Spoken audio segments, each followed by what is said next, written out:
Okay, I'm going to talk about the website, the English Learner Program website. I have it clicked on there for you you can click on to the schedule, the announcement, you can see it. Now, it's Allison Olson is the person in charge at the State Department. It talks there about the purposes of Title III, which deals with English learners by assisting them in meeting academic standards. And this also talks about immigrant children, okay? Doesn't mean they have to be documented. That has nothing to do with it. And it's supposed to promote the family and community as well. So the goals are very high, very broad, but very, very positive. Now, what is interesting on this website is that the left side is where you can look at all the various programs. I'm going to click through some of those. And it talks about the federal requirements. What I just talked about a minute ago, the Office for Civil Rights, basically U.S. Department of Education, that's basically the same set of information about what the government expects. And Rule 12 or Rule 15 is the regulations for English language programs. They're quite long and detailed. I'm not going to spend a lot of time or I'm not going to spend any time looking through documents like that. That will just kill us. But it does, the left side does have the key information there. They've got demographic information on English learners. And if you click on that, it'll show you the county map of LEP students in 2018, 2019 for the state of Nebraska. Languages spoken, that's always an interesting one. Languages spoken, and when you click on there, you'll see in Nebraska that the languages spoken by English learners, overwhelmingly Spanish, but there's quite a chunk of miscellaneous. 12% have other languages, 3% Kurdish, 4% are Somali, which is quite a few, Arabic 5%, Karen 7%.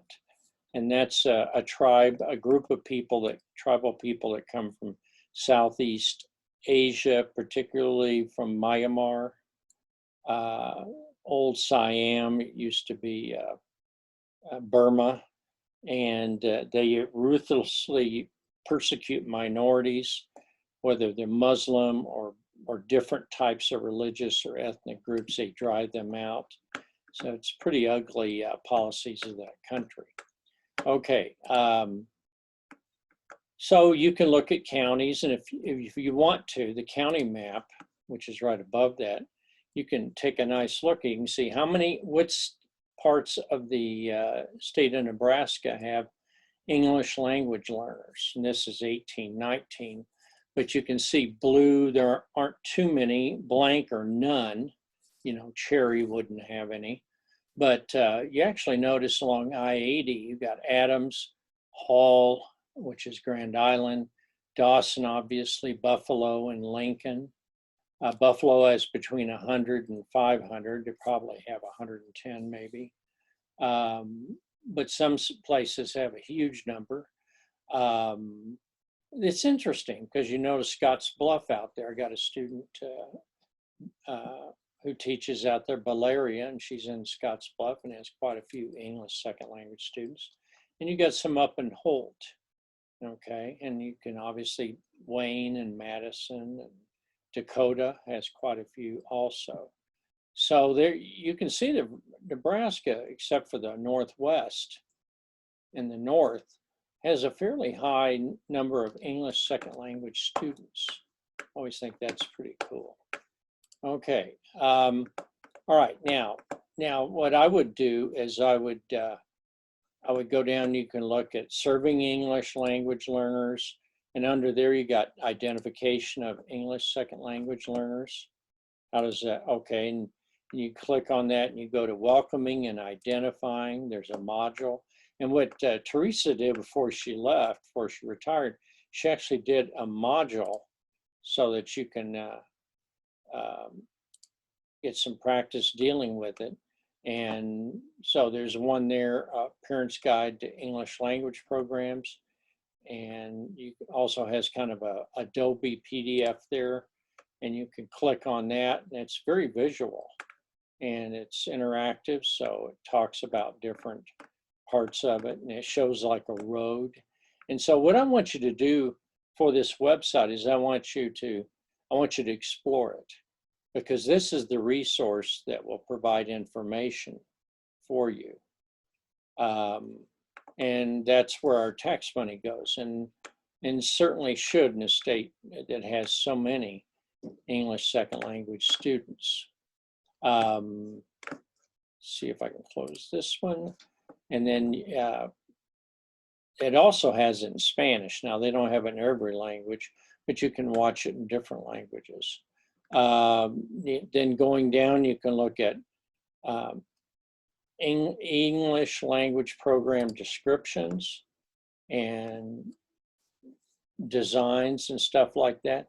So it's possible to look at this. I think they have this all in Spanish too, and types of programs. Now I'm going to introduce you a little bit to that. I don't normally, well, I do give you the basics, but I don't go through and like compare them. But here's a little chart, and it talks about content programs, dual language programs, heritage language. That is when you have a large number of speakers of Spanish. And so they actually have Spanish, and they continue that on at the upper levels, but they don't continue it on for other languages, I don't believe, anywhere in this state. And then they have other types, but essentially newcomer programs and immersion are pretty common. And then number one's pretty common, and number three is pretty common. And those are more traditional type programs. And I'll talk more about those in my own, I have my own chart that goes into that. Okay. Then we have,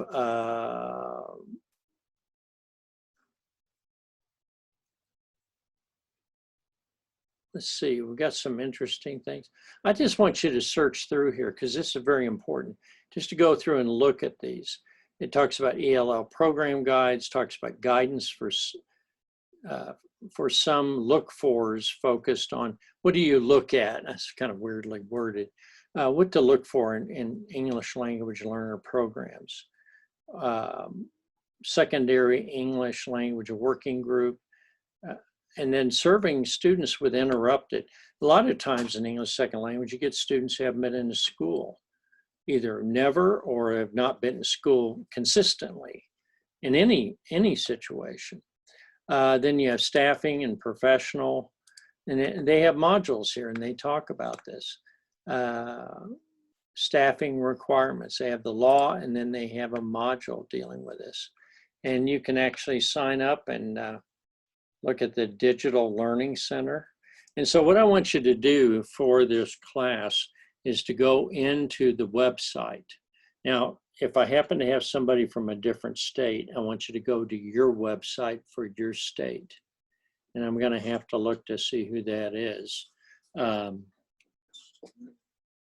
going through your introductions. I don't have them all done yet, but I'm taking detailed notes, and the introductions are great. I'm glad we're doing this Zoom. I love these. But so I want you to explore this site. I'm going to talk more about it, but I just wanted, because I noticed as I was listening to people wanted to know what the laws are. Now, the laws are very broad. They're very consistent, though. You are to have an English language program, and I can probably say this without shocking you. Several schools are not really complying. I could call them out, but that's not going to change things much, especially when you have very small numbers. But you do need to do something for those students.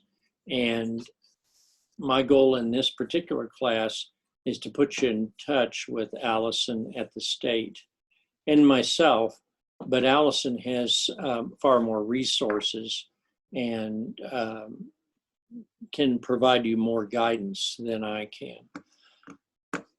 Okay, so let's see what else we got here. So I would like you to look at these standards assessment accommodations. Exit is very big. You've got to pass the ELPA test to get an exit. And the best thing you can do is get your students identified and in a program so that they are ELPA tested. That way the state has a reason to keep track of what's going on in your school. So get them involved, you know. So that's all I wanted to share with you on the site. I wanted to put this up and talk about it while I'm clicking on it and you're looking at it.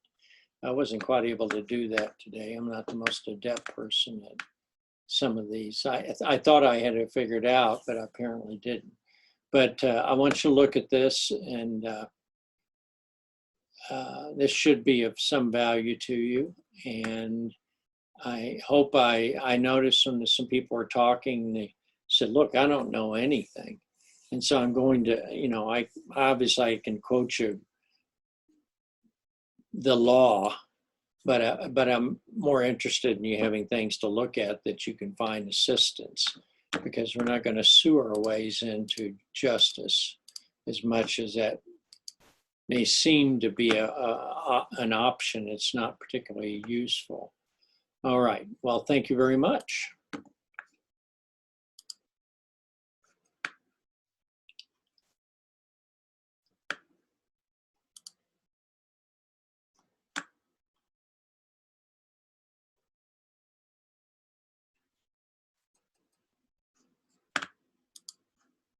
Aha, there I discovered myself.